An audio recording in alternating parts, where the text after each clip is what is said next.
माननीय बलदेवजीभाई ने જ્યારે મહેસાણા જિલ્લા કોંગ્રેસ સમિતિના પ્રમુખ તરીકે જવાબદારી સોંપી ના પદ ગ્રહણ કાર્યક્રમમાં મંચ પર આપણી વચ્ચે ઉપસ્થિત પ્રદેશ કોંગ્રેસ સમિતિના પ્રમુખ માનનીય શક્તિસિંહભાઈ, આપણા વરિષ્ઠ આગેવાનો, પૂર્વ કેન્દ્રીય મંત્રી, પૂર્વ પ્રમુખ માનનીય ભરતસિંહભાઈ,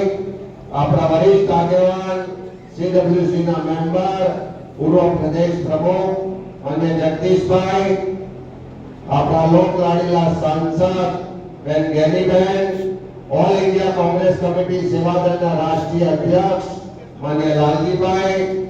પ્રદેશ કોંગ્રેસ સમિતિના કાર્યકારી પ્રમુખ યુવાન સાથી ભાઈ ઇન્દ્રજીતસિંહભાઈ, વિધાનસભાના અમારા મજબૂત સાથીઓ, વિધાનસભા પક્ષના દંડક માનનીય ભાઈ શ્રી કિરીટભાઈ, માન્ય ધારાસભ્ય ભાઈ દિનેશજી ઠાકોર, मजबूत साथी धारासभ्य माननीय अमरतजीभाई ठाकोर, महिला कांग्रेसना प्रमुख बेन गीताबेन, वजीर खान भाई, चंदनजीभाई, रघुभाई, मंच पर विराजमान तमाम આગેવાનો અને આપ સૌ પરિવારના ભાઈઓ બહેનો અને સાથી યુવાન મિત્રો, પત્રકાર મિત્રો, મોર પીછાથી રળિયામણા હોય, કોઈ પણ વ્યક્તિ હોય, કોઈ પણ નેતા હોય, ગમે તેટલો મજબૂત હોય, તાકાતવાળો હોય, બુદ્ધિવાળો હોય, શક્તિવાળો હોય, પણ જો એની ટીમ, એનો પરિવાર એને ટેકો ના કરે તો સફળતા મેળવી શકાતી નથી. પક્ષ આપણને બધા જ આગેવાનો ભેગા થઈ અને એક મજબૂત આગેવાન બળદેવજીના સ્વરૂપે જિલ્લા કોંગ્રેસ સમિતિના પ્રમુખ તરીકે આપ્યો છે. આજે આ તબક્કે આપણે બધા પહેલા તો આભાર માન્ય હસમુખભાઈ ચૌધરીનો કે કપરા સમયમાં એમને જ્યારે જવાબદારી મળી ત્યારે આખા જિલ્લાના બધા જ લોકોને સાથે રાખી દિવસ રાત મહેનત કરીને આ જિલ્લામાં કોંગ્રેસ પક્ષને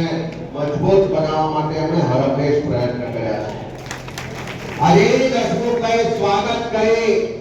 અને સૌથી પહેલા હાર પહેરાયો બળદેવજીભાઈને કે જે રીતે મારા સમયગાળામાં પક્ષ માટે મહેનત કરી જેવી આખી જિલ્લા કોંગ્રેસની ટીમ તમારા નેતૃત્વમાં આવનારા દિવસમાં સંઘર્ષ કરવાનો છે. રાહુલજીએ જે ચેલેન્જ કરી એ કોઈ અભિમાનથી ચેલેન્જ નથી કરી, પણ રાહુલજી પણ જાણે છે કે ગુજરાતની જનતા આ 3 દાયકાના ભારતીય જનતા પાર્ટીના શાસનમાં અને આજે પંચાયત થી લઈને પાર્લામેન્ટ સુધી બધી જગ્યાએ ભાજપનું શાસન છે, તેમ છતાં પણ આજે ગુજરાતમાં શિક્ષણ મોંઘું છે, તેમ છતાં પણ દવાખાનામાં જાય તો સસ્તી ને સારી આરોગ્યની સેવા નથી મળતી. આપણા તમારા મારા ટેક્સના પૈસાથી દર વર્ષે રોડ બને છે અને પહેલા જ વરસાદમાં ધોવાઈ જાય છે. અહીં બહેનો બેઠી છે, મોંઘવારીથી ઘર ચલાવવું